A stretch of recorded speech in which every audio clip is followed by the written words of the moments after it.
와가지고 깜짝 놀랐어요. 막 반짝반짝하고 막 이래가지고 누군가 수고를 엄청 했습니다. 제가 카메라로 보고 있는데 매일 와가지고 그냥 밤마다 일하는 사람들이 있어요. 누군지는 제가 밝히지 않을 텐데 박수로 한번 격려해 주시기 바랍니다. 좀 천장이 낮고 이것도 낮고 막 이러긴 하지만 너무너무 분위기도 좋고 괜찮습니다. 나중에 천장 뜯어서 올리고 나면 더 좋을 것 같아요. 하여튼 지금 이대로도 좋지만 더 좋아질 거라고 믿습니다. 그리고 더 많이 나오시는 것 같아서 그게 더 좋습니다. 쭉 이렇게 가는 걸로 갈수록 더 많이 채워져야죠. 금요 기도회는 일주일의 꽃이라고 할 수 있습니다. 금요 기도회는 적어도 저는 살아있는 교회라고 한다면 금요 기도회는 80% 정도는 나와줘야 된다.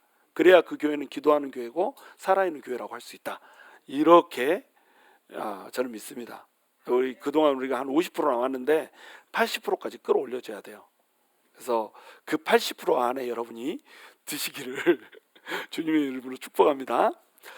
자, 우리 옆에 분들하고 인사하시죠. 당신 때문에 행복합니다.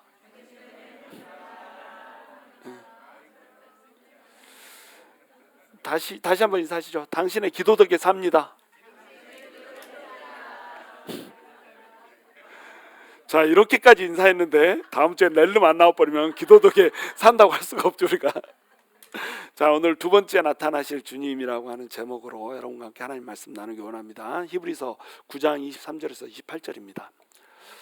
자, 23절. 그러므로 하늘에 있는 것들의 모형은 이런 것들로서 정결하게 할 필요가 있었으나 하늘에 있는 그것들은 이런 것들보다 더 좋은 제물로 할지니라. 첫 절부터 굉장히 어렵습니다. 하늘에 있는 것들의 모형은 이렇게 있죠. 그러니까 구약 성경에 나오는 모든 것들이 하늘에 있는 것들의 모형이라는 거예요.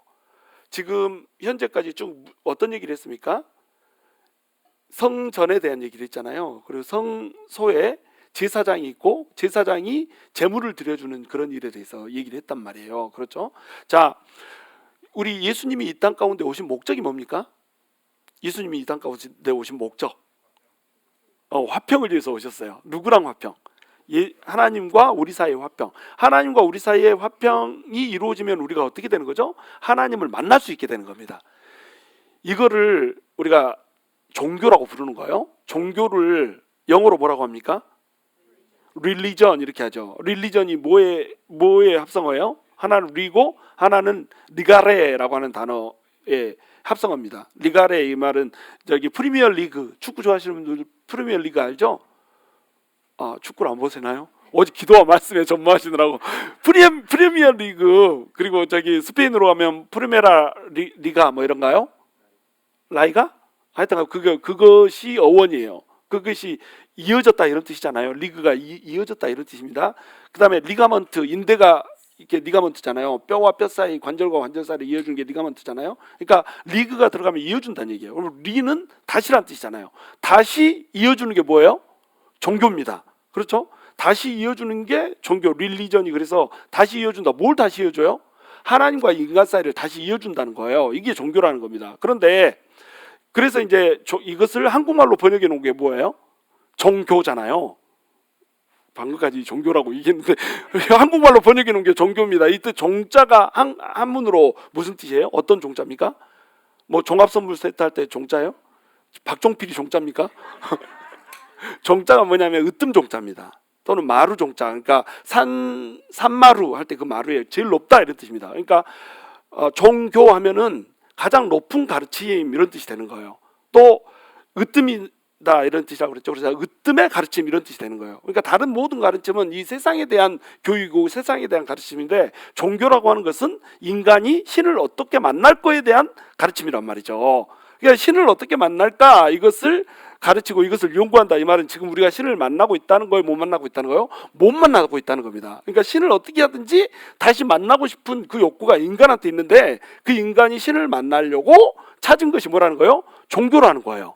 그래서 이제 칼 바르트라고 하는 사람이 이 종교를 얘기할 때 아래로부터 올라가서 신을 만나려고 하는 종교가 있고 또 위로부터 신이 내려와서 만나주는 그런 종교가 있다는 거예요. 이제 구원에 대한 문제가 되는 거죠. 아래로부터 올라가서 하나님을 우리가 만날 수 있다, 다시 하나님과 연합할 수 있다, 그러면 이게 뭐가 되는 거예요? 아래로부터 구원이 되는 겁니다.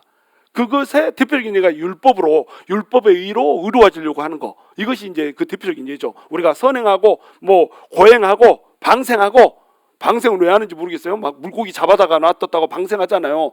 다시 놔줄 걸 몰라 잡아요? 아예 안 잡았으면 놔줄 필요도 없잖아요. 근데 방생해 주려고 일부러 잡았다가 또 놔주고, 그러면 또 신을 만난다는 거예요. 그리고 그러다가 신을 못 만나니까 어때요? 내가 신이 되겠다, 이렇게 한 것이 뭐예요? 성불하세요, 이래가지고 불교가 나오고 막 이렇게 된 거잖아요. 하여튼간 종교라고 하는 것은 아래로부터 올라가는 구원이 있다는 겁니다. 그래서 그것을 뭐라고 부르면 아래로부터 구원이라고 부르는 거예요. 근데 아래로부터 구원은 어떤 문제가 있죠? 하늘에 계신 하나님이 너무 높아. 그래가지고 까치발을 아무리 들어도 이게 올릴 수가 없는 거예요. 63빌딩 꼭대기에 있는 물건을 집으려고 4살짜리 꼬맹이가 막 까치발을 들고 손을 들면 63빌딩 꼭대기에 있는 거 잡을 수 있어요, 없어요? 잡을 수 없잖아요. 그러면은 이봉거리가 까치발을 막 들고 63빌딩 꼭대기를 잡으려고 하면 잡을 수 있어요, 없어요? 없어요. 지나나나 도찐 기찐. 그러니까 아무리 키가 큰 놈도, 아무리 키가 작은 놈도 63빌딩 위에까지 손을 뻗어서 이걸 잡을 수 없다는 겁니다. 이게 아래로부터 구원이란 말이에요. 아래로부터 올라가려고 하면 절대로 잡을 수가 없는 겁니다. 그런데 위에서부터 내려와 버리면 어떻게 되겠어요? 위에서 잡힐 듯한 그 신이 훅 내려와서 손을 잡아줘 버리면, 그러면 잡을 수 있다는 겁니다. 예를 들어서 이제 4살짜리 한 2살짜리 애가 있다고 생각합시다. 2살짜리 애가 부모님하고 소통하기 위해서 막 공부를 열심히 하는 거예요. 부모님은 교수입니다, 대학 교수. 그래가지고 막 아는 것이 너무너무 많아. 전문 용어 막 써버리고 난리도 아니야. 그래가지고 4살짜리 아이가 부모하고 제대로 소통을 하려면 어떻게 해야 되겠어요? 전문 용어 다 배워야 되겠잖아요. 4살짜리가 사자성어 막 이런 거 막 뭐 화무 11홍 막 이런 거 공부해야 됩니다. 그렇잖아요. 그런 거 공부해가지고 뭐 거친 길이를 걸어갈 때도 이것을 한문으로 표현을 쓰려면 어떻게 써야 되지, 막 이런 거 연구하고 막 이렇게 해가지고 아버지랑 대화를 하려고 하면은 어떻게 되겠어요? 한 20년은 투자해야지 그렇게 될까 말까 하잖아요. 근데 아버지가 4살짜리 아이의 영어로 얘기해 버려주면 어떻게 되겠어요? 둘이 서로 소통이 되겠잖아요. 이것이 위로부터의 구원이라고 하는 겁니다. 그러니까 위로부터 내려와서 하나님이 만나줘야 되는 것, 이것이 다시 만난다는 거예요. 릴리전이라고 하는 것은 뭐냐면, 다시 하나님과 만나려고 하나님에 대해서 연구하고 신에 대해서 막 연구를 하는데, 이 하나님을 아래로부터 만나려고 시도하는 모든 것들을 릴리전이라고 부르는 겁니다. 이 모든 것들을 종교라고 부르는 거예요. 근데 이 종교를 통해서는 하나님을 만날 수 있어요, 없어요? 하나님을 만날 수가 없어요. 뭘 통해서만 만납니까? 하나님이 직접 내려와 주는 걸로만 만날 수 있다는 겁니다. 그걸 뭐라고 불러요? 복음이라고 부르는 겁니다. 종교하고 복음이 그래서 다른 거예요. 모든 종교는, 이 세상의 모든 종교는 아래로부터 하늘을 향해서 올라가려고 합니다. 바벨탑을 마치 쌓는 거하고 똑같죠. 우리가 대를 쌓고 하늘까지 오르자. 올라갈 수 있어요, 없어요? 올라갈 수가 없다는 겁니다. 그런데 하늘에서부터 만나겠다라고 하나님이 내려와 버리면 만날 수 있다는 거예요. 복음은 뭡니까? 하나님이 너네를 내가 만나려고 내려왔어 라고 하는 게 복음이에요. 그러니까 종교와 복음은 완벽하게 다른 겁니다. 위로부터 구원과 아래로부터 구원은 너무너무 다른 거예요. 그래서 모든 사람들이 뭐 이런 얘기 하잖아요. 종교는 한 길로 통한다. 모든 종교는 한 길로 통한다. 모든 사상은 한 길로 통한다. 그래서 이렇게 가든 저렇게 가든 올라가다 보면 산 꼭대기에 올라가서 산 꼭대기에 도달하면은 거기에서 하나님을 만날 수 있다. 이렇게 얘기해서 불교에도 구원이 있고, 뭐 도교에도 구원이 있고, 또 남모호랭경교도 구원이 있고, 응? 다 구원이 있다는 거예요. 그렇죠? 아교에도 구원이 있고 막 다 구원이 있다는 거야. 그런데 그 산에는 구원이 있어요, 없어요? 산에는 구원이 없어. 하나님은 산에 있지 않거든. 하나님은 산 넘어 저 위에 하늘에 있다. 그러니까 산에 올라가봤자 필요가 없는 거예요. 이렇게 저렇게 해가지고 산에 올라가봤자 그거는 인간이 올라가려고 하는 산일 뿐이고, 인간의 산일 뿐이고, 하나님은 산에 있지 않고 어디 있어요? 사람이 닿을 수 없는 하늘에 있다는 거예요. 그러니까 하늘에서 하나님이 산까지 내려와 줘야 비로소 인간이 하나님을 만날 수가 있는 겁니다. 이것이 뭐라고요? 이것이 복음이라는 겁니다. 그래서 종교와 복음은 완벽하게 다르다는 거예요. 그런데 인간이 이제 하나님을 만날 수가 없잖아요. 방금도 설명드렸듯이 인간이 아무리 노력하고 애를 써도 하나님을 만날 수가 없는 겁니다. 그런데 하나님께서 인간을 만나주기 위해서 세운 제도가 있어요. 그게 뭡니까? 제사입니다. 왜 인간이 하나님을 만나지 못하는가? 왜 인간과 하나님 사이에는 그렇게 큰 간격이 생겨버렸는가? 그 이유는 바로 죄 때문에 그렇습니다. 죄가 있기 전에 하나님은 어디에 계셨습니까? 에덴 동산에 계셨잖아요. 에덴 동산을 그래서 최초에 뭐라고 부릅니까? 성소 이렇게 부르는 겁니다. 하나님은 하늘 위에 계시죠. 하늘 위에 계신 하나님이 이 지상 가운데 임재를 해버려요. 임재를 해가지고 막 하나님께서 거니시면은 아담과 하와는 거기에서 하나님을 만나서 교제를 할 수 있었어요, 없어요? 할 수 있었어요, 없었어요? 할 수 있었다는 겁니다. 굉장히 에덴은 시끄러운 장소였다는 거예요. 그런데 그렇게 시끄러운 장소에서 하나님과 대화하고 뭐 교제하고 이러다가 갑자기 인간이 하나님이 되겠다라고 시도를 하는 순간에 인간이 죄인이 돼버립니다. 인간이 죄인이 되면서 어떻게 됐어요? 하나님의 임재를 죄인이 느끼는 순간에 죄인은 그 자리에서 죽어버릴 수밖에 없게 됐단 말이에요. 그러니까 하나님께서는 이 죄인과 같이 만날 수 없는 사이가 돼버린 겁니다. 하나님이 죄인을 만나는 순간에 하나님한테는 문제가 없어. 근데 문제는 누구예요? 죄인이 죽어버린다. 바로 그 자리에서 즉사예요. 하나님의 임재가 딱 나타나면 바로 그 자리에서 즉사. 그러니까 그 모세가 그 산에 올라가지 않습니까? 산에 올라가서 하나님과 대화를 했습니다. 하나님하고 대화를 하고 난 다음에 잠깐 대화를 했음에도 불구하고 율법을 받으면서 잠깐 대화를 했음에도 불구하고 모세의 얼굴이 어떻게 돼버렸어요? 회처럼 빛나버렸습니다. 막 영광의 광채가 막 나버렸어요. 그래가지고 모세는 자기 얼굴이니까 광채가 나는지를 몰랐어요. 여기서 번뜩번뜩하는 거 내 눈에는 안 보여. 자기가 비치니까. 그래가지고 막 내려갔는데 백성들이 모세의 얼굴을 보기를 두려워하는 거예요. 빛이 막 나니까. 근데 그 중에 아론도 있지 않습니까? 대제사장이었던 아론도 세상에 모세의 얼굴을 보고는 그걸 볼 수가 없었어요. 그래서 얼굴을 볼 수가 없습니다. 무서워요, 두려워요, 떨려요. 막 이렇게 합니다. 그러니까 모세가 어떻게 했습니까? 수건으로 얼굴을 가렸습니다. 그러니까 수건으로 얼굴을 가린 이것이 잠깐 있다가 사라질 광채였단 말이에요. 잠깐 있다 사라질 광채도 인간이 똑바로 못 봐가지고 무서워가지고 두려워서 떨려서 못 봤다는 거예요. 이것을 모세가 어떻게 했죠? 모세가 얼굴로 가렸다는 겁니다. 이 얼굴로 가린 것을 이제 나중에 신약에 가서는 이걸 뭐라고 표현합니까? 율법이라고 표현합니다. 율법은 잠시 있다가 없어질 광채예요. 그래서 이것을 수건으로 가려놓은 겁니다. 근데 예수님이 오셔가지고 진짜 광채가 와버렸어요. 진짜 광채가 오니까 수건을 어떻게 해버린다고요? 수건을 걷어내버리고 이제 하나님의 얼굴을 대면화해서 직접 그 얼굴이 어떤 얼굴인지 보게 됐다. 이렇게 하면서 복음과 율법을 설명을 하게 되는 겁니다. 그러니까 이 예수님이 오기 전까지의 모든 것들은 전부 다 예수님에 대한 예표라는 거예요. 그 전까지는 인간이 하나님을 만날 수도 없고 하나님을 볼 수도 없고 이렇게 있었는데 하나님을 볼 수 없는 그런 인간들에게 하나님께서 하나님을 만날 수 있게 해주려고 하나님 어떻게 해야 된다는 거예요? 이 땅 가운데 임재를 해야 돼. 이 땅 가운데 임재하면은 그런데 사람이 어떻게 된다고요? 죽어버려. 그러니까 사람이 죽는 것은 뭐 때문에 그래요? 죄 때문에 죽어요. 그러니까 하나님이 사람을 만나고 싶은데 사람이 하나님을 보면 죽어버리니까 어떻게 해야 되겠어요? 죄를 속해줘야 되겠잖아요. 그래서 죄를 속해주려고 하나님께서 어떤 제도를 세운다고요? 제사라고 하는 제도를 세워놓는 겁니다. 근데 이 제사를 아무 데서나 드리는 게 아니고 어디서 드려요? 성소에서 드리는 거예요. 성막을 만들어 놓고 또는 이제 나중에는 솔로몬 시대에 가서는 성전이라고 하는 것을 만들어 놓고 그 성전에서 제사를 드리게 하는 겁니다. 이곳이 내가 임재하는 곳이다. 어디에 임재하냐? 바로 말씀이 들어있는 말씀을 보관한 그 법궤, 그러니까 하나님의 언약의 말씀을 발등상 삼아가지고 내가 그 자리에 임재를 하면 너네는 그 자리에서 와서 만난다. 그런데 거기 와서 만나려면 너네는 반드시 뭘 해야 한다? 죄를 씻어야 된다. 그래가지고 성소를 만들어 놓고 성소에서 죄를 씻게 하기 위해서 뭘 만들어 놔요? 제사 제도를 만들어 놓은 겁니다. 제사를 드리는 목적이 뭐예요? 우리의 죄를 속하기 위해서. 죄를 속하려면 뭐가 있어야 돼요? 반드시 피 흘림이 반드시 있어야 되는 겁니다. 피 흘림이 없이는 죄사함이 없나니. 왜 그러냐면 사람의 생명은 어디에 있어요? 피 속에 있습니다. 피 속에 있는데 사람은 죄 때문에 죽게 돼 있단 말이에요. 그러니까 사람이 죄를 지었으면 죄의 삭은 사망이기 때문에 죽어야 됩니다. 죽어야 되면 뭘 흘려야 되죠? 피 속에 생명이 있으니까 피를 흘려야 돼.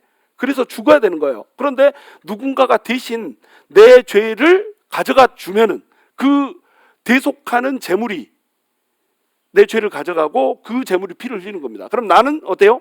내 죄를 건네줬으니까, 이양을 해줬으니까 나는 살 수 있다, 죽을 수 있다? 살 수 있다, 이렇게 되는 거예요. 그래서 제사 제도를 만들고 그 제사 제도에 누구를 세워놓냐면 제물이라고 하는 것을 세워놓는 겁니다. 희생 제물이 필요하게 돼요. 그런데 또 뭐가 필요하죠? 제사를 드리면 뭐가 필요해요?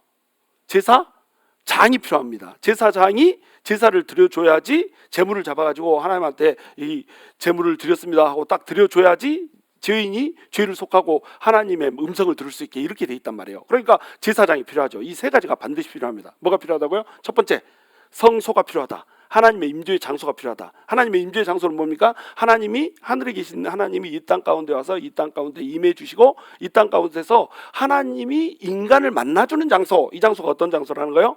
성전이라는 겁니다. 이게 성전이에요. 이게 성소고 성막입니다. 자, 그렇게 하는데 성소에서 무조건 만나는 게 아니라 뭘 드려야 된다고요? 제사를 드려야 돼. 제사를 드리려면 뭐가 있어야 된다고요? 첫 번째, 제물이 있어야 되고 두 번째, 제사장이 있어야 된다. 그런데 이 세 가지가 다 어때요? 이 세 가지가 다 깨끗하지를 못해. 이게 문제라는 겁니다. 그러니까 이것은 전부 다 뭐라는 거예요? 모형이라는 거예요. 이 땅에 있는 성전, 성소를 만들었는데 이 성소를 누가 만들었어요? 죄인인 인간이 만들었어. 성막은 누가 만들었죠? 부살렐이 만들었잖아요. 부살렐하고 오홀리압 이 사람들이 만들었잖아요. 그러니까 손재주가 많은 사람들을 시켜가지고 하나님이 감동시켜가지고 그 사람들이 만드는데 그 사람들은 죄인이에요? 의인이에요? 죄인이 만들었어. 솔로몬이 성전을 만들었습니다. 누가 설계했죠? 다윗이 설계했죠. 다윗은 죄인이에요? 의인이에요? 죄인입니다. 솔로몬은 죄인이에요? 의인이에요? 죄인입니다. 그러니까 다윗도 솔로몬도 모세도 모세가 시켰던 부살렐도 오홀리압도 전부 다 죄인이에요. 죄인들이 성소를 만들었다. 그러면 이 땅에 있는 성소가 깨끗해요? 더러워요? 더럽다는 겁니다. 만약에 죄인이 그 성막이 깨끗했다고 할지라도 죄인이 그 안으로 한번 걸어갔다 나와버리면 들어갔다 나와버리면 어떻게 돼요? 더러워져 버려. 그러니까 성소는 어때요? 더럽다는 겁니다. 땅에 있는 성소는 부정하다는 거예요. 완전하지가 못하다는 겁니다. 다만 피를 거기다 뿌려줌으로 깨끗하게 되는 거예요. 모든 기구에 그리고 모든 성막에 모든 선전에 이 정하게 하는 우슬초 물과 뭐 그다음에 붉은 뭐 그 염소와 막 태운 재와 막 피와 이런 것들을 섞어가지고 이걸로 막 닦아줘야지 어때요? 비로소 정결하게 된단 말이에요. 이게 정결하게 하는 예법이었습니다. 심지어는 두루마리까지 정결하게 해야 된다고 그랬잖아요. 사람 손이 닿기 때문에 전부 부정한 거예요. 하나님의 말씀이 쓰여져 있는 두루마리까지도 사람의 손이 타는 순간에 부정해져 버린다. 그러니까 성소가 어때요? 완전하지가 못해. 자, 그 다음에 또 뭐가 완전하지 못합니까? 제물이 들어주는데 제물이 짐승이잖아요. 짐승이 어떻게 사람의 죄를 속하냐고요. 그러니까 짐승도 완전하지가 못해. 그리고 또 뭐 또 완전하지가 못해요? 제사장도 완전하지 못해요. 아론부터가 죄인이야. 아론의 아들 두 아들 나답과 아비후는 첫 제사를 드리는 순간에 술 먹고 와서 제사 드렸다가 제사 잘못 드렸다고 불에 타서 죽어버려. 이것이 제사장이었습니다. 대제사장들이 자기 자신의 죄도 스스로 감당할 수 있는 능력이 안 돼. 그러니까 세 가지 다 어때요? 하나님께서 죄인들을 만나주려고 장치를 만든 이 세 다가 완전하지가 못하다는 거예요. 그러면 이것들은 전부 다 뭐라는 겁니까? 모형이라는 거예요. 모형. 나중에 모형이 있다는 건 나중에 뭐가 있다는 거예요? 진짜가 있다는 겁니다. 여러분 80평짜리 아파트 탐나죠? 막 방 6개, 화장실 8개 막 이렇게 있는 거. 저 이쪽 방 끝에서 저쪽 방 끝까지 가다가 중간에 쉬마리 오면 아우 쉬마리오 하고 두 번째 있는 화장실로 들어가서 소변 한번 보고 딱 저쪽 방까지 가고 이렇게 돼 있는 그런 방. 얼마나 좋아요? 그렇죠. 그런 집. 그런데 그런 집을 팔 때 그런 집으로 들어가서 팔지 않고 모형을 만들어 놓지 않습니까? 한 10평짜리 모형을 만들어 놓고 이렇게 생긴 집이에요. 보여주고 나중에 80평짜리 가면 이렇게 살 수 있어요. 이렇게 했는데 80평짜리 아파트를 사놓고 10평짜리에서 굳이 살 필요는 없잖아요. 그렇죠? 그거하고 똑같이 이 모형이라고 하는 것은 뭘 위해 존재하냐? 진짜 원형을 위해서 존재한다는 겁니다. 그림자는 뭘 위해서 존재하냐? 실체를 위해서 존재한다라고 하는 거예요. 그 실체가 이제 올 것이라고 하는 겁니다. 이것이 구약에서의 약속이에요. 그러니까 성전, 제사장, 그 다음에 또 재물 이런 것들을 전부 두신 이유는 결국엔 뭘 만들려고 왔다는 거예요? 하늘에 있는 것들. 그러니까 하늘에 있는 성소를 예표하려고. 그리고 하늘에 있는 성소로 들어가게 하는 제사장, 하늘에 있는 성소로 들어가게 하는 재물 이런 것들을 위해서 모형으로 만들어 놨다는 겁니다. 그래서 그러므로 하늘에 있는 것들의 모형은 이런 것들로서 정결하게 할 필요가 있었으나 하늘에 있는 그것들은 이런 것들보다도 더 좋은 제물로 할지니라. 자, 하늘에 있는 그것들은 이런 것들 보다도 더 좋은 제물로 할지니라. 이 땅에 있는 것들은요, 부정하면 전부 다 피로 씻어야 됐습니다. 그렇죠? 전부 피로 씻어야지 성소로 들어갈 수가 있었어요. 성소도 피로 씻어야 됐고요, 뭐 문, 지방, 틀, 막 모든 건물 자체를 다 씻었어야 됐습니다. 그리고 제사 드릴 때 쓰는 기구들, 번제단 이런 거 다 피로 씻었어야 됐어요. 근데 뭐 어떤 피로 씻죠? 양의 피로 씻어요. 왜요? 성소 자체가 별로 좋지가 않아. 그러니까 짐승의 피로 이걸 씻어가지고 정결하게 했던 겁니다. 근데 이렇게 해서 제사를 드리면 어때요? 오늘 제사 드리고 나면 내일 죄지면 또 제사 드려야 돼. 오늘 제사를 드리고 나서 용서를 받고 딱 나와서 돌아오는데 옆에 있는 아가씨가 기분 나쁘게 했어. 그러면 꼭 이렇게 한번 한단 말이에요. 그럼 벌써 그게 죄가 돼. 그럼 또 그 다음날 어떻게 해야 돼요? 제사를 또 드려야 돼. 그러니까 제사를 드렸는데 또 드려야 되고, 드렸는데 또 드려야 되고, 또 드려야 되고, 이렇게 했단 말이에요. 지난주에도 설명드렸지만 자동차를 고쳤는데 주종화가 고쳤어도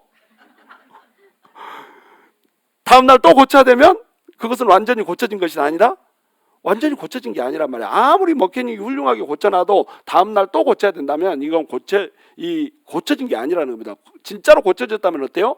다음날 다시 고칠 필요가 없어야 돼요. 완벽한 회복이 있어야 되고, 완벽한 평화가 있어야 되고, 완벽한 이 정결함이 있어야 된다는 거예요. 그러니까 그 깨끗한 것이 와야 된다는 거죠. 그 깨끗한 것이 누구예요? 바로 예수 그리스도. 그분이 제물로 오셨다는 겁니다. 그분이 오셔가지고 그 온전한 피로 우리의 죄를 씻어준다는 거예요. 그래서 이 세례 요한이 예수님이 지나갈 때, 예수님이 돌아다닐 때 예수님 보고 뭐라고 얘기합니까?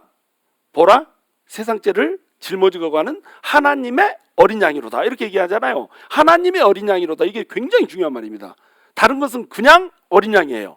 그런데 이 예수님은 뭐예요? 세상 죄를 다 짊어지고 가는 하나님의 어린 양이에요. 그러니까 이 같은 어린 양도 급이 그냥 어린 양이라고 예표가 되었을 뿐이고 상징이 되었을 뿐이고, 진짜 어린 양 예수님이 오는데 그분이 실체라는 거예요. 그 피로 속하면은 이 피는 어때요? 한 번에 씻어버리면 그 다음부터는 절대 고장이 안 나. 한 번에 씻어버리면 그 다음부터는 절대로 부정해지지 않아. 왜? 그 피 자체가 깨끗한 피기 때문에.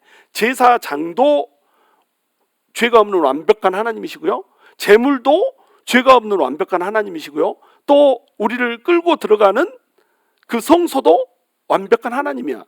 우리 예수님이 뭐라고 얘기하시죠?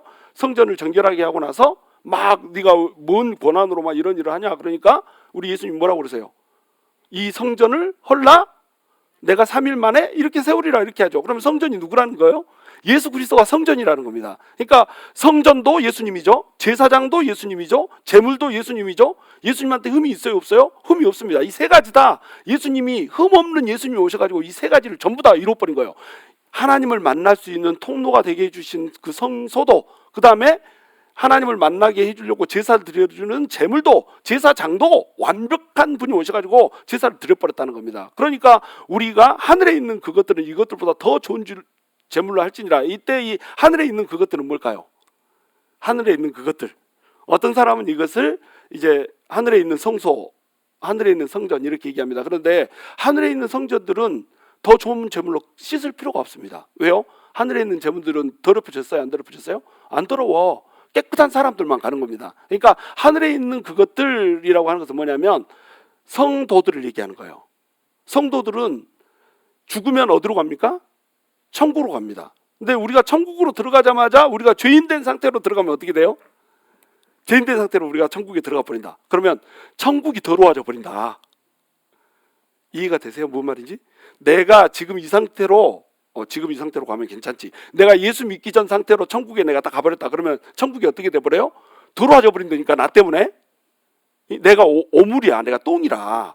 똥이 깨끗한 이 방 안으로 들어가면 그 방이 더럽혀져가지고 방을 청소해야 되잖아요. 그러니까는 나를 깨끗하게 해야 된다. 하늘에 있는 그것들, 그러니까 우리들은 이보다 더 좋은 거, 다시 얘기해서 짐승들의 피 이런 걸로 씻는 게 아니라 완벽한 피인 예수 그리스도의 피로 씻어야 된단 말이에요. 예수 그리스도 피로 우리를 씻어버렸으니까 우리는 어때요? 하늘에 들어가도 하늘을 더럽히지 않아. 하늘의 성소로 직행해서 들어갈 수가 있단 말이에요. 그것이 바로 우리입니다. 이 얘기를 하는 거예요.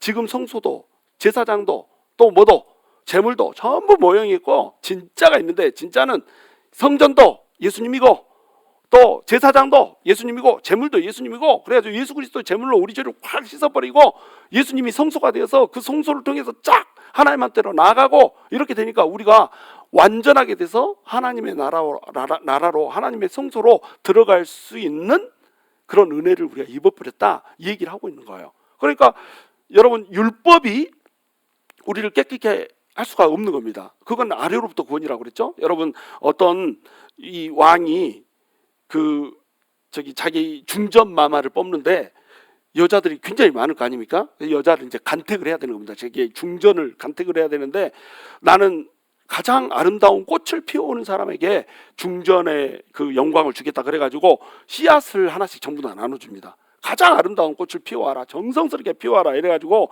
사람들이 막 화분에다가 너무너무 아름다운 꽃들을 피워왔어요. 막 이런 수국도 피워오고 막 장미도 피워오고, 막 세상에 있는 이쁘단 꽃들은 전부 다 자기가 생각하는 가장 아름다운 꽃을 수북하게 피워왔습니다. 근데 저쪽 귀퉁이에서 어떤 그 여자 하나가 막 안절부절 못하고 빈 화분을 들고 와서 막 이렇게 하고 있는 거예요.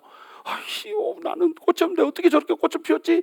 나는 정성스러워 되는데 꽃이 없는데? 이렇게 하고 있었습니다. 그런데 그 아름다운 꽃들을 보고도 왕이 전혀 감동이 없어요. 막 지나가고 이렇게 하다가 저쪽 귀퉁이에서 여자가 꽃을 못 피웠으니까 얼마나 지금 부담스럽게, 나는 열심히 했는데, 열심히 노력했는데 꽃을 못 피웠으니 얼마나 왕한테 민망해요. 나 오늘 중전으로 간택되기는 그냥 죽는 거 아니야?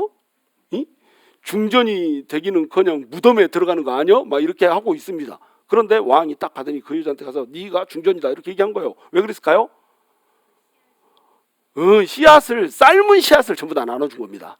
왕이 나눠줄 때 삶은 씨앗을 나눠준 거예요. 그러니까 꽃을 못 피워오는 사람이 진짜라는 거예요. 그러니까 왕의 왕비가 되고 싶어서 거짓으로 꽃을 피워온 사람은 전부 탈락. 나는 자기 노력으로 애를 써가지고 이뻐 보이려고, 이쁘지도 않은 주제에 이뻐 보이려고 애를 쓰는 그 존재가 아니라, 나는 꽃을 피울 수 있는 능력이 없는 사람입니다 라고 나오는 사람에게 왕비가 될 권한을 주겠다. 이게 이제 예화인 겁니다.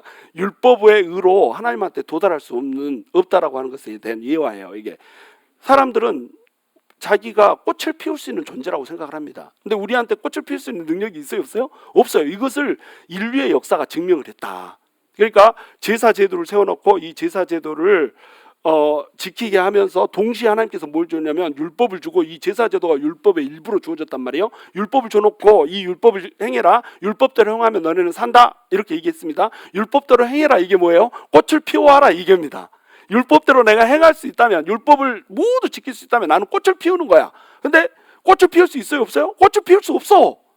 그래서 하나님 앞에 나오되 나는 꽃을 피울 수 없어요. 그래서 제사를 드리고 또 드렸는데, 제사를 드렸어도 또 다음날 죄 짓고 이래가지고 너무너무 내가 죄인이라는 것만 알았지 꽃은 도무지 피울 수가 없었어요. 이러고 나오는 사람만 어떻게 될 수 있다는 거예요?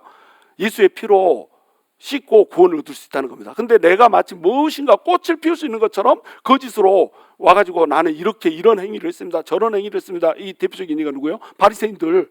내가 이렇게 거짓말도 안 하고 저 죄인들처럼 나는 속여먹지도 않고 의를 행했습니다, 막 손들고 기도하고 이렇게 하는 사람들은 어때요? 꽃을 이쁘게 피웠다고 자랑하는 사람들이야. 근데 죽은 씨앗이거든. 꽃을 피워서는 안 되는 건데 꽃을 피웠다고 자랑하거든요. 그러니까 이 사람들은 어때요? 택정을 받지 못하는 겁니다. 그 율법이 이런 거라는 거예요. 아래로부터 아무리 내가 꽃을 피워서 하나님한테 나가려고 해도 아래로부터는 구원이 없다. 아래로부터는 아무리 까치발을 들고 서서 도달하려고 해도 하늘에 도달할 수가 없다. 오직 누가 내려와야만, 하나님께서 내려오셔서 손을 잡아줘야만 어떻게 할 수 있다? 우리가 하나님을 만날 수 있다, 이겁니다. 그 제도로 상징적으로 주어진 게 제사 제도였고, 또 제사장이었고, 제물이었고, 또 성소였고, 진짜는 누구였냐? 예수 그리스도가 진짜다. 예수 그리스도가 이 땅 가운데, 하나님이 이 땅 가운데 딱 내려와 버려야, 그래서 그분이 손을 잡아줘야 비로소 우리는 하나님을 만날 수 있는 자리에 갈 수 있다, 이 얘기를 하는 겁니다. 24절 함께 있습니다. 시작. 그리스도께서는 참것의 그림자인 손으로 만든 성소에 들어가지 아니하시고 바로 그 하늘에 들어가사 이제 우리를 위하여 하나님 앞에 나타나시고, 대제사장이 해마다 다른 것에 피로써, 내가 읽으면 같이 읽으면 얼마나 좋아, 피로써 성소에 들어가는 것 같이 자주 자기를 드리려고 아니하실지니 그리하면 그가 세상을 창조한 때부터 자주 고난을 받았어야 할 것이로되 이제 자기를 단번에 제물로 드려 죄를 없이 하시려고 세상 끝에 나타나셨느니라. 방금 제가 설명한 대로 우리 예수님이 직접 성소가 되셨다. 그 다음에 예수님이 직접 제사장이 되셨다. 그리고 우리 예수님이 직접 제물이 되셨다. 이 얘기를 하고 있죠. 원래대로 하자면은 이 성소, 그 성소는 완전하지 못하기 때문에, 또 우리 예수님이 만약에 완전하지 못한 분이었다고 한다면 계속해서 창조 때부터 제사를 드려주면서 고난을 반복해서 받았어야 했다. 예수님이 십자가에서 이게 죽으시고 부활해가지고 그 다음날 다시 또 죽고 또 부활해가지고 또 그 다음날 다시 죽고 3일마다 부활했다가 죽고 부활했다가 죽고 이걸 반복해야 된다. 응? 그런데 예수님의 피가 완벽한 것이기 때문에 그렇게 하실 필요가 없다는 거예요. 그리스도께서는 참것의 그림자인 손으로 만든 성소에 들어가지 아니하시고, 그러니까 그림자인 이 성소로 들어간 게 아니라 어디로 들어갔다고요? 진짜 모형인 성소로 들어간 게 아니라 원형인 하늘의 성소로 들어가 버렸다는 거예요. 하늘에 들어가서 이제 우리를 위하여 하나님 앞에 나타나시고, 그러면 우리 하나님은, 제사장들은 어땠어요? 제사장들은 제사 드릴 때 그 지성소로 들어가잖아요. 지성소로 들어갈 때 어떻게 했습니까? 자기도 죄인이니까 자기 피로 자기를 씻고 이렇게 들어갔어야 됐잖아요. 그리고 지성소에 들어갔다가 다시 또 나왔어야 됐잖아요. 그 대제사장들이 지성소에 들어갔다가 나오면 어떤 거예요? 나오면 산 거야. 그렇죠. 그러니까 밖에 있는 사람들은 어떻게 했어요? 막 기다리고 있겠죠. 이것이 이제 성소의 모양이란 말이에요. 근데 예수님은 죄가 있어요, 없어요? 죄가 없습니다. 그러니까 피로 자기를 씻고 들어갈 필요가 없는 거예요. 그런데 예수님은 어떻게 했습니까? 자기 스스로가 제물이 돼가지고 자기를 씻고 어떻게 했어요? 지성소로 들어갔다니까, 하늘의 지성소로 들어갔다니까요. 왜요? 죄가 있어서 그런 게 아닙니다. 우리의 모든 죄를 짊어지고 죽기 때문에 피를 흘리신 거고, 우리의 죄를 다 씻고 나서는 예수님은 죄가 없으시니까 바로 그냥 하나님 앞에 갈 수 있는 거예요. 바로 하나님 앞에 갈 수 있는데, 우리 예수님이 굳이 피를 흘리시고 가신 이유는 뭐냐면 우리의 죄를 대신해서 죽으려고, 대속하려고 피를 흘려서 죽으시고, 죄가 없으신 분이니까 하늘로 그냥 푹 들어가셨죠. 하늘로 들어가셔서 대제사장들은 거기서 뭐합니까? 혹시라도 나 여기서 죽으면 어떡하나 이렇게 한다고 그랬죠. 대제사장들은 양의 피로 씻고 들어갔어도 혹시 양의 코털에 까만 이렇게 털이 하나 나와 있었으면 어떡하지? 그럼 죽습니다. 무슨 얘기인지 아시겠어요? 양의 그 궁뎅이 속에 몽고 한 점이 있으면 어떡하지? 그럼 죽습니다. 양 궁뎅이에 몽고 한 점이 있으면 그걸로 제사 드리면 죽어요. 양이 혹시 콩자만이 여기 안 보였는데 뒤통수에 하나 있었는데 몰랐으면 어떻게 하지? 그럼 죽습니다. 그러니까 들어가면서 양의 피로 나 죄를 씻고 하는데 이게 양이 깨끗해야 되는데 이러고 들어갔다는 거예요. 그래서 대제사장은 이 지성소 안에 들어가서도 혹시라도 죽을까 봐 벌벌벌 떨었어야 됐습니다. 근데 예수님은 그럴 필요가 있어요, 없어요? 그럴 필요가 없어요. 바로 하나님이 계신 하나님의 하늘 성소로 들어가셨어요. 들어가신 이유가 뭐예요? 들어가신 이유가 우리를 위해서 중보하시려고 들어갔다는 겁니다. 우리를 위해서 처소를 예비하시려고 들어갔다는 거예요. 오늘 하루도 우리가 예수 그리스도의 피 흘려주신 그걸로, 피의 권능으로, 피의 능력으로 살 수 있는 힘을 주고, 그 힘으로 끝까지 우리가 성공적으로 인생을 잘 살다가 마지막 날에 우리가 죽고 나면 다시 부활해가지고 하나님의 영광 안으로 들어올 수 있게 해주려고 예수님이 먼저 들어가셨다는 거예요. 완전히 다르죠. 그렇죠? 자, 대제사장이 해마다 다른 것의 피로써 성소에 들어간 것 같이 자주 자기를 드리려고 아니하실지니, 대제사장은 해마다 들어갔습니다. 1년에 한 번씩 들어갔다고 그랬죠.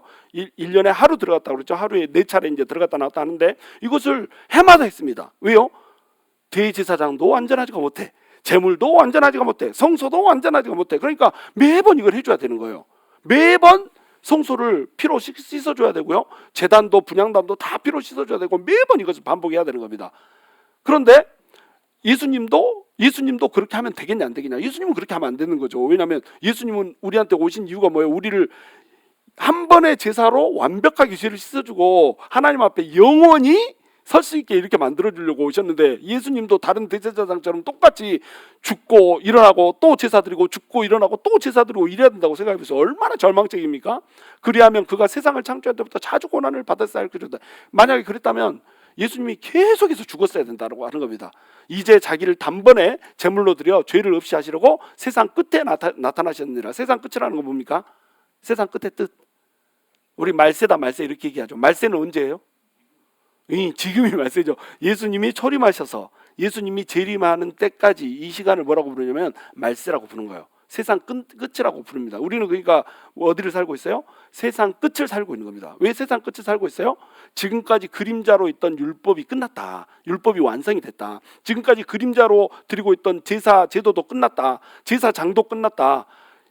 지금 예수님께서 십자가에 못 박혀서 죽으신 이후로는요, 양을 잡을 필요가 없습니다. 하나님의 어린 양이 오신 이후로는 양을 다시 잡을 필요가 없어요. 대제사장이 다시 제사를 드릴 필요가 없습니다. 그러니까 어때요? AD 70년에 성전이 불타버렸다. AD 70년에 하나님의 성전이, 예루살렘 성전이 완전히 불타버렸습니다. 예루살렘 성전이 불타는 걸 하나님이 막으려면 막을 수 있어요, 없어요? 막을 수 있습니다. 그런데 이걸 누가 불타게 하신 걸까요? 하나님이 불타게 하신 겁니다. 그러면서 누구도 없어져요? 제사장도 없어집니다. 성전이 없으니까 제사장이 필요가 있어요, 없어요? 제사장이 필요 없습니다. 성소도 없어, 성전도 없어, 제사장도 없어. 제물이 필요 있어요, 없어요? 제물이 필요가 없습니다. 지금 제사에 드리는 흠없는 양을 발견했네, 어땠네 막 이런데 흠없는 양 이미 왔다니까. 예수님이 흠없는 양으로 이미 왔어요. 성소도 완전하고 제사장도 완전하고 제물도 완전하고 제사가 완전히 끝나버렸다. 이제 제사를 드릴 필요가 없는 겁니다. 십자가도 마찬가지예요. 십자가라고 하는 것이 제사잖아요. 이 제사가 결국에는 뭘 예표하는 거예요? 십자가를 예표하는 겁니다. 십자가가 뭐예요? 제사입니다. 십자가는 제사입니다. 그러니까 십자가를 제사로 드렸다. 그러면 십자가를 통해서 뭘 해주고자 하는 거예요? 우리가 하나님을 만나게 해주는 겁니다. 그래서 십자가는 뭐예요? 십자가의 피는 화평. 골로새서 1장 20절. 그의 십자가의 피로 화평을 이루사 만물 곧 땅에 있는 것들이나 하늘에 있는 것들을 그로 말미암아 자기와 화목게 되기를 기뻐하심이라. 뭔 말인지 모르겠죠. 이거 뭔 말인지 모르면 안 되는데, 예수님의 십자가의 피로 말미암아서 화평을 이뤘다는 거예요. 누구랑? 하나님이랑. 그래서 하나님하고만 화평을 이루는 게 아니라 만물, 곧 땅에 있는 것들이나 하늘에 있는 것들이나 모두 화평을 이루게 만들었다는 거예요. 그로 말미암아, 예수님의 피로 말미암아, 예수님으로 말미암아서 하나님과 이 모든 만물들이 화목하게 하는 것을 하나님께서 기뻐하셨다는 겁니다. 그래서 하나님께서 예수님을 십자가에다 매달아 버렸다는 거예요. 그러니까 십자가가 제사인 거죠. 십자가가 화목케 하려고 온 겁니다. 그래서 예수님이 이 땅 가운데 오셨다. 이것은 화평이 목적이에요. 그래서 십자가를 우리가 수직의 화평, 수평의 화평 이렇게 표현하잖아요. 수직의 화평이라는 게 뭐예요? 하나님과 우리 사이가 화평케 돼버린 거예요. 하나님과 우리 사이가 원래는 죄로 인해서 골이 나버렸습니다. 내가 귀가 없어서 듣지 못함도 아니요, 팔이 짧아서 구원하지 못함도 아니요, 너희 무리의 죄악이 너희와 나 사이에 골을 냈느니라. 골을 내가지고 우리 인간이 죄 때문에 하나님한테 갈 수 없게 됐어. 근데 십자가가 딱 거기에 서면서 어떻게 돼버려요? 십자가의 피로 우리 죄가 녹아져 없어져 버리고 우리는 하나님과 화평을 이룰 수 있게 돼버렸다고 하는 겁니다. 이게 수직의 화평이에요. 이 화평이 이루어지고 나면 이제 무슨 화평이 이루어집니까? 수평의 화평이 이루어진단 말이에요. 땅에 있는 것들, 만물, 곧 땅에 있는 것들이나 하늘에 있는 이 모든 것들이 화평을 이루어버립니다. 그래서 인간과 인간이 화평을 이루게 되고요, 반목했던 유대인과 전에는 멀리 있던 너희가, 다시 얘기해서 유대인과 이방인이 함께 화평을 이루게 됐다는 거예요. 그리고 부부 사이가 화평이 이루어져 버리고, 부부 사이가 화평하지 못하는 이유는 예수 그리스도가 완전히 내 안에 들어오지 못했다. 화목이 이루어지려면은 예수가 완벽하게 나를 장악해야 된다. 그 다음에 인간과 인간 사이에 또 그 부모와 자녀 사이의 화평, 결국에는 예수 그리스도가 답인 거예요. 예수가 답입니다. 예수의 피가 답인 거예요. 그 피가 내 속에 완벽하게 나를 정화시키고 장악하는 순간이 되면은 화목이 일어나는 거예요. 화목이 못 이루어진다. 이거는 뭐냐면 예수의 피값이 나를 완벽하게 장악하지 못했다. 이런 뜻이 되는 거예요. 그러니까 결국 답은 어디에 있는 겁니까? 십자가에 답이 있는 거예요. 십자가가 내 삶의 근원이 되잖아요. 그러면은 그것이 답이 돼가지고 우리 인생의 화목이 이루어지는 겁니다. 그 화목이라고 하는 것이 수평의 화목이고 수직의 화목이고 수평의 화목이라고 그랬죠.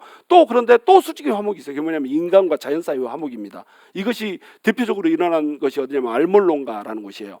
거기 과테말라에 가면은 깨찰테낭고라는 데가 있거든요. 깨찰테낭고에 알몰론가라고 하는 그 도시가 있습니다. 알몰론가 들어보신 분?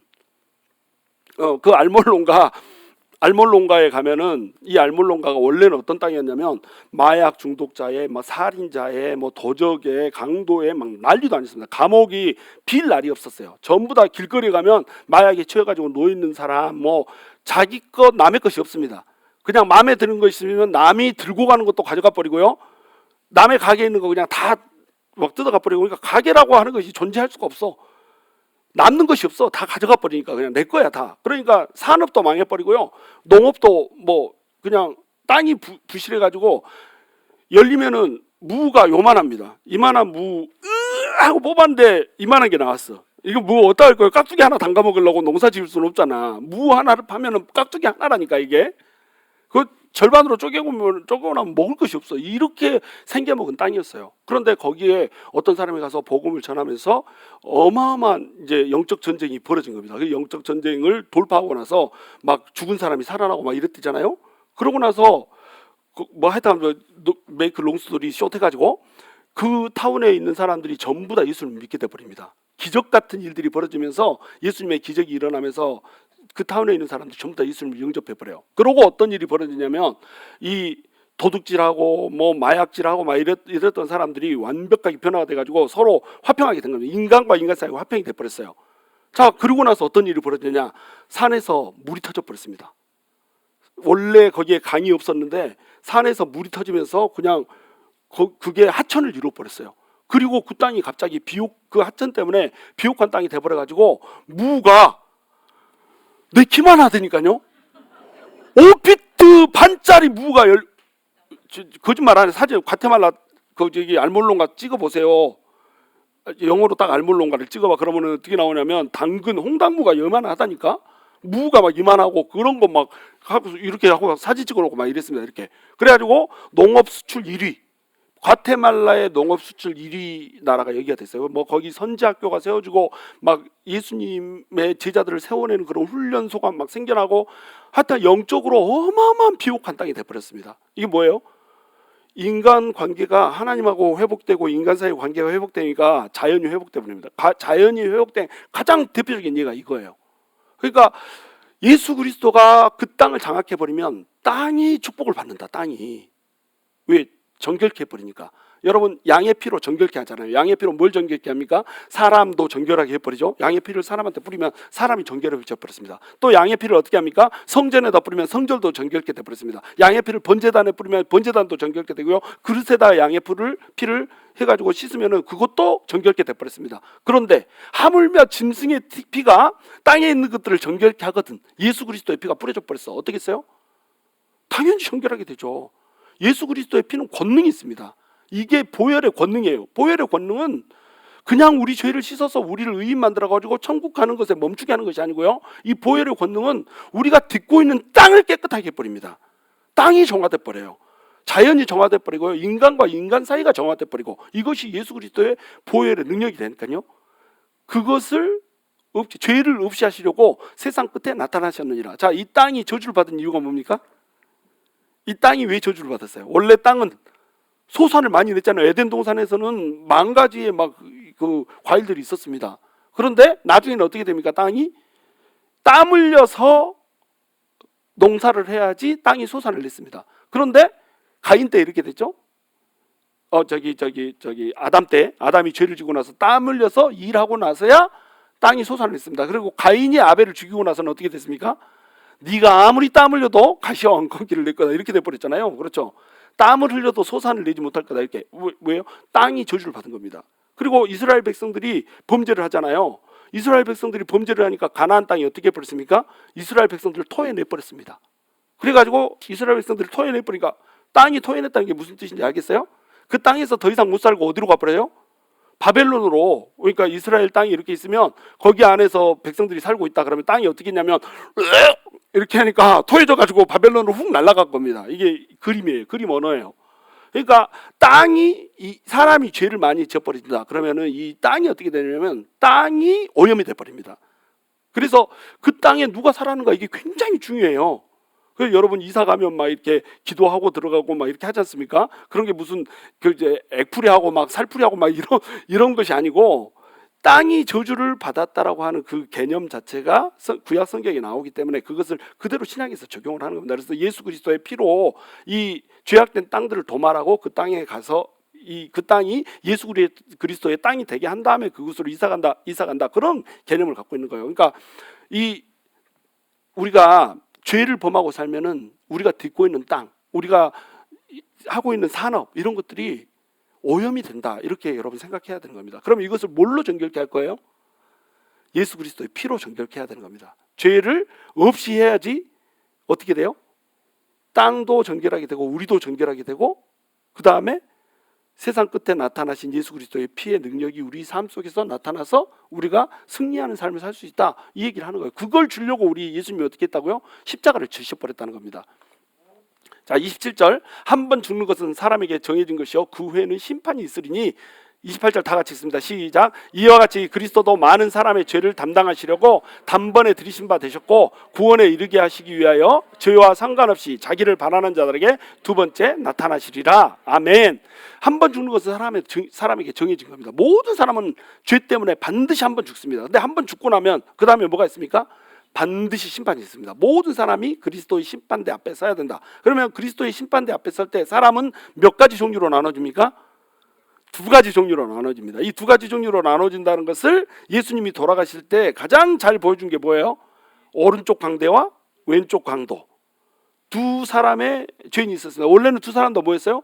강도였어요. 두 사람 다 예수님을 어떻게 했습니까? 저주했습니다. 그런데 시간이 지나면서 예수님이 저분은 메시아구나 라고 한 강도는 믿게 됐어요. 오른쪽인지 왼쪽인지 우리는 알 수 없어. 그러나 이제 전승이야면 오른쪽으로 주장을 하죠. 왜냐하면 오른쪽이 좋은 의미가 있으니까. 그래서 오른편에 있는 강도가 막 이렇게 착하게 됐다 뭐 이렇게 하는데 성경에는 그렇게 뭐 자세히 나오지 않습니다. 하여튼간 한 강도는 어떻게 했어요? 예수 그리스도를 메시아로 받아들였습니다. 예수의 피가 자기한테 의미가 있는 피가 돼버렸어요. 그래서 주여 오늘 아버지의 나라에 가실 때 나를 기억하여 주소서. 그러니까 예수님이 뭐라고 합니까? 네가 오늘 밤 나와 함께 낙원에 있으리라 이렇게 얘기하죠.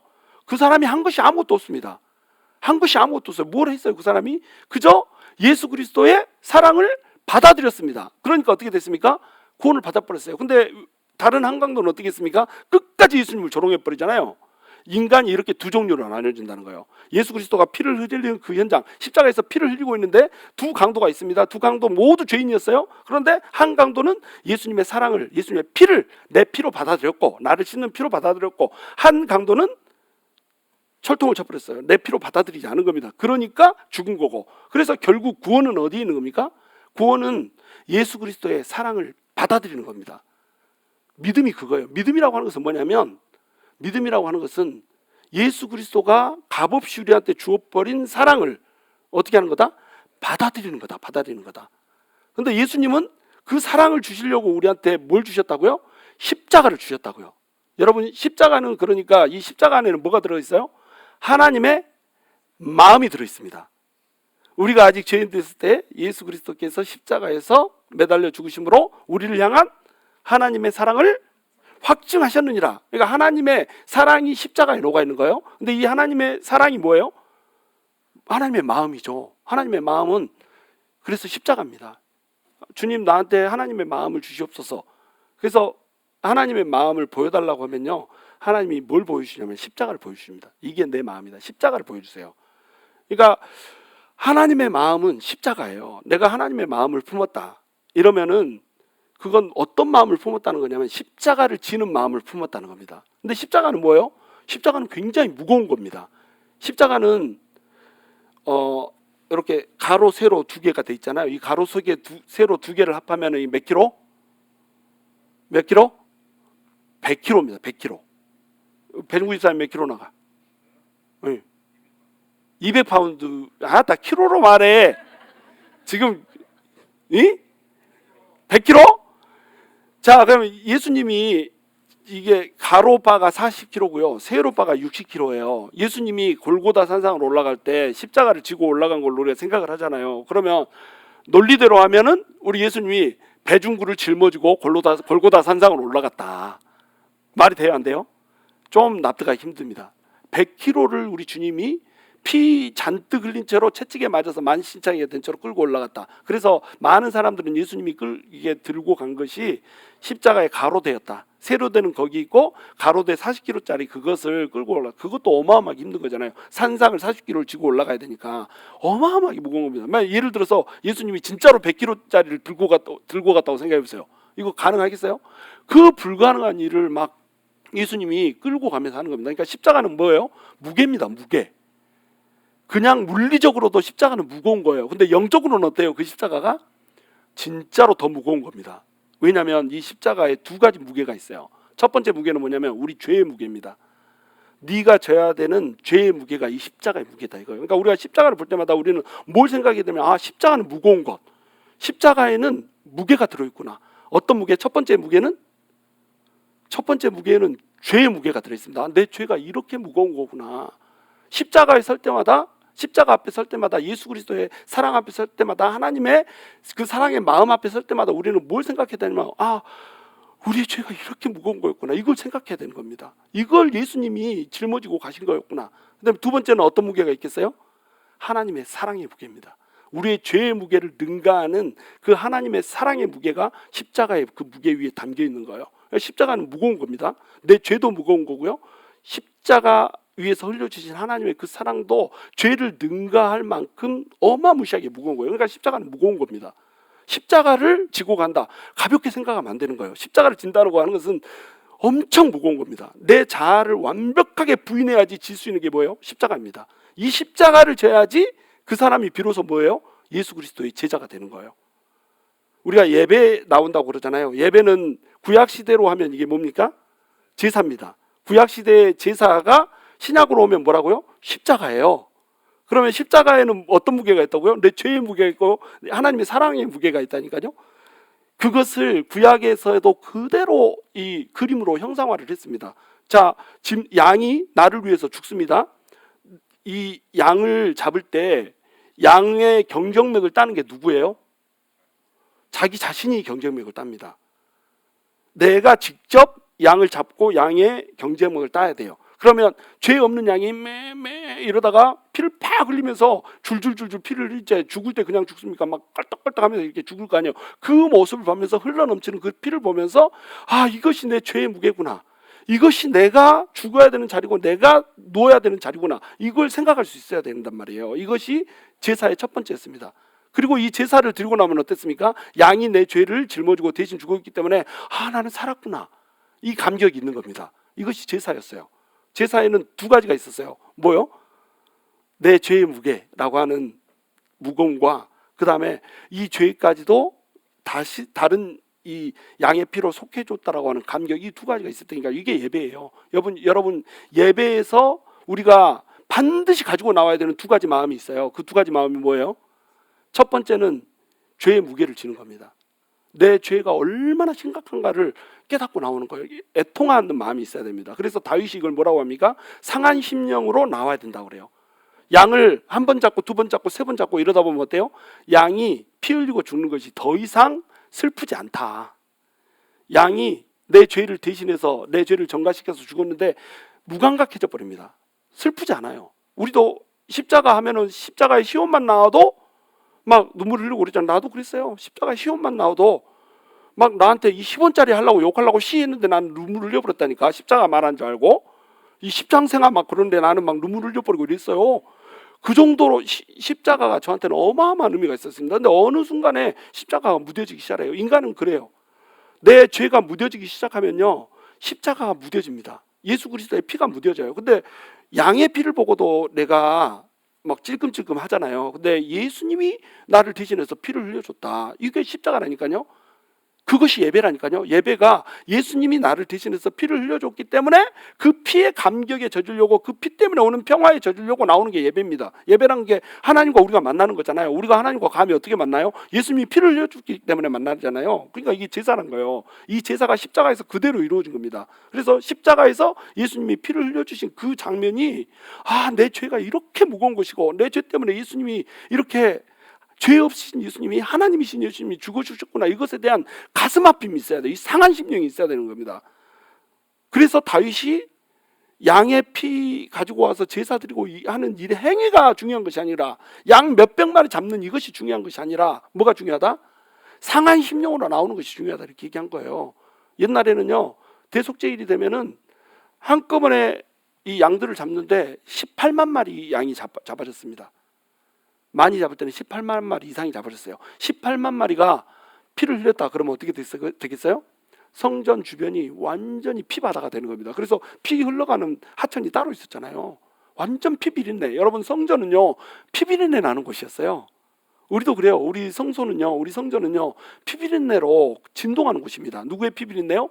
예수 그리스도의 피비린내로 진동하는 것이에요. 근데 그 피비린내를 우리가 맡다면 못 맡아요? 이걸 못 맡으니까 우리 자아가 죽질 않는 거예요. 예수 그리스도의 피비린내를 맡아버리잖아요. 그러면 내 자아가 살아서 요동을 칠 수가 없습니다. 왜요? 내 죄를 대신해서 예수님이 죽어버렸는데, 예수님이 십자가에서 이 물과 피를 다 쏟아버리고 5군데 상처가 나가서 피를 철철 흘리셨는데 어떻게 내 자아가 살 수가 있겠어요? 그러니까 예수 그리스도 앞에 상한 심령으로, 통회하는 심령으로 나갈 수밖에 없다는 거예요. 예수 그리스도 앞에 통회하는 심령으로 나가는 이 마음이 첫 번째입니다. 그리고 이 마음으로 끝나면 안 돼요. 이렇게 했는데 예수님이 피를 흘려가지고 어떻게 했습니까? 내 죄를 전부 다 속해버렸다. 내 죄를 전부 가져가 버리고 예수님이 뭘 해버렸습니까? 나한테 전가를 해줘버렸어요. 십자가에는 전가가 이루어지는 거거든요. 내가 예수님한테 죄를 전가했기 때문에 예수님은 나를 대신해서 피를 흘려 죽었고요. 예수님은 나한테 뭘 줘버립니까? 예수님의 의의를 줘버립니다.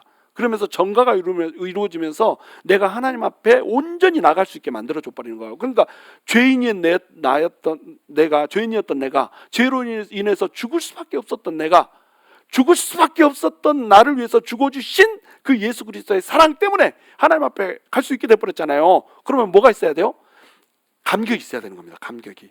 아, 내가 구원받았구나, 내가 살았구나, 이런 감격이 있어야 되는 거예요. 예를 들면 이제 도피성이 그 대표적인 그림이잖아요. 도피성을 왜 만들어 놨습니까? 대제사장이 거기 들어 있습니다. 그래가지고 누군가 실수로 사람을 죽였으면 이 피해 보수자가, 옛날에는 이에는 이, 목숨에는 목숨이었기 때문에 피해 보수자가 이 사람을 쫓아갑니다. 그래가지고 이 사람을 죽이려고 막 하는데 도피성으로 도망가면 살 수가 있는 거예요. 그래서 도피성으로 막 도망갑니다. 뒤에서 막 이 나를 죽이려고 하는 피해 보수자가 막 쫓아옵니다. 창칼을 막 들고 쫓아와요. 저 멀리서 쫓아오고 있습니다. 그래서 문을 열고 막 문 열어주세요, 쾅쾅쾅쾅 두드렸는데 안에서 대제사장이, 충청도 대제사장이에요. 그래가지고 누구셔요? 막 이렇게 한다고 생각해 보세요. 그러면 뒤에서 쫓아요, 문 좀 열어주세요. 근데 잠깐만 기다려 봐요, 막 이렇게 해버리면 어떻게 했어요? 속이 막 보탁있잖아요. 근데 대제사장이 우리를 너무 사랑한다, 우리를 생명을 살리고 싶다. 그래가지고 누구요? 그렇게 해가지고 문 좀 열어주세요. 그래 벌컥 딱 하고 문을 열고 딱 들어갔는데 뒤에서 늦었다 싶어가지고 거기서 창을 딱 던졌는데 문이 닫히자마자 창이 팍팍팍. 너무 드라마틱한가? 이렇게 됐다고 생각해보세요. 그러면 들어가자마자 여러분 어떻게 되겠어요? 아, 살았다, 이렇게 되지 않겠어요? 이것이 십자가입니다. 이것이 십자가는 뭐냐면, 아, 살았다, 내가 살았다, 이 감격이 있어야 된다니까요. 그러니까 예배에는 반드시 2가지 요소가 있어야 돼요. 우리의 예배에 임하는 기본 자세는 첫 번째, 내 죄로 인한 상한 심령이 있어야 됩니다. 나 때문에 예수 그리스도가 죽었고 이 예수 그리스도 때문에 내가 하나님 앞에 나갈 수 있게 됐구나 라고 하는 그 상한 심령이 있어야 되고요. 두 번째는 예수님 때문에 내가 하나님을 만나게 됐기 때문에 오는 그 주체할 수 없는 감격이 있어야 되는 겁니다. 예배를 맹하게 왔다가 맹하게 가고 이렇게 되면 안 되는 거예요. 이거는 예수 그리스도의 피를 모르기 때문에 그렇습니다. 예수 그리스도의 피가 우리한테 진짜 값진 것이고요. 예수 그리스도의 십자가에 흘린 피가 진짜 우리 인생에 치유와 회복을 가져오고 능력을 가져오고 권능을 가져오는 것이라고 한다는 것이 내 심령에서 떠나지 않고 있잖아요. 그럼 우리 예배가 어떻게 돼요? 이 예배가 감격으로 넘실거립니다. 그리고 내 이 죄악으로 인해서 상한 심령으로 넘실거려요. 오늘 하루 죄인 죄, 내가 일주일 동안 지은 죄, 이 죄로 인해서 내 심령이 상한 심령 때문에 애통하는 심령으로 막 넘실거려 버려요. 다른 사람이 죄가 보여요, 안 보여요? 안 보입니다. 다른 사람이 어떤 죄를 지었는지, 어떤 못된 짓을 했는지 내 눈에 차질 않아요. 왜? 내 죄를 내가 감당할 수 없는데 무슨 남의 죄가 보여요? 그러면서 뭐가 일어나 버려요? 감격이 일어난다니까요. 예배를 드리면 예배 속에서 하나님이 나를 구원해 주셨던 그 은혜의 감격, 그 말씀을 듣다 보면 말씀 속에서 예수 그리스도가 막 넘실넘실 내 가슴에 차오는, 벅차오는 그 감격, 이 감격들이 막 내 속에 있는 거예요. 이것이 하나님이 받기 원하시는 예배예요. 이게 공예배입니다. 하나님이 받기 원하시는 공예배. 이 예배를 드리면 어떻게 돼요? 내 마음에 상한 심령도 살았지. 예수 그리스도의 그 피의 감격, 피의 사랑의 그 감격도 살았지. 그러니까 이 사랑 가지고 밖에 나가면 어떻게 되겠어요? 다른 사람을 정죄할 수도 없고요. 다른 사람을 욕하고 뭐 험담할 수도 없고요. 다른 사람 머리끄댕이 잡고 막 쥐어 흔들 수도 없고요. 뭐 나에게 악한 짓을 한 사람 용서할 수 있고요. 사랑할 수 있고요. 축복할 수 있습니다. 용축사라고 그러잖아요. 예수님이 우리한테 해준 게 뭐예요? 용서하고 축복하고 사랑해 준 거잖아요. 용축사가 돼버립니다. 용축사가 돼버리면 뭐예요? 십자가의 보혈의 은혜가 우리를 향해서 흘러버린 거예요. 십자가의 보혈의 능력이 흐르면서 우리는 뭘 얻을 수 있다고요? 화평을 얻을 수 있으니까요. 이 화평이 누구하고 화평이죠? 하나님과 우리 사이의 화평인 겁니다. 하나님과 우리 사이의 화평이 이루어져 버렸다. 그러면 뭐 어때요? 문제 될 것이 없습니다. 아무것도 문제 될 것이 없어 버리는 거예요. 그리고 하나님과 우리 사이의 화평이 이루어지면 뭐가 일어난다고요? 사람과 사람 사이의 화평이 일어나 버린다니까요. 영축사해 버리는데 뭐 사람과 문제 생길 게 뭐가 있어요? 또 뭐가 일어난다고요? 자연과 우리 사이의 화평도 일어나고 사회와 우리 사이의 화평도 일어나 버리니까요. 알몰론가를 기억해 보세요. 그런 일이 우리 가운데 일어난다는 겁니다.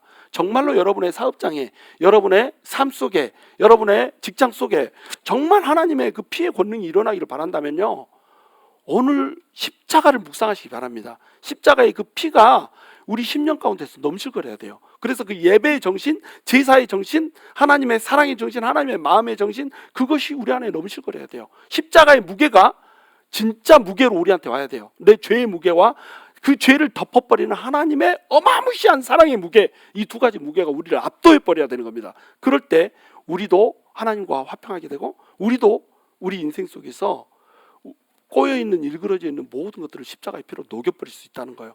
오늘 이 밤이 그런 밤이 될 수 있게 되기를 주님의 이름으로 축원합니다.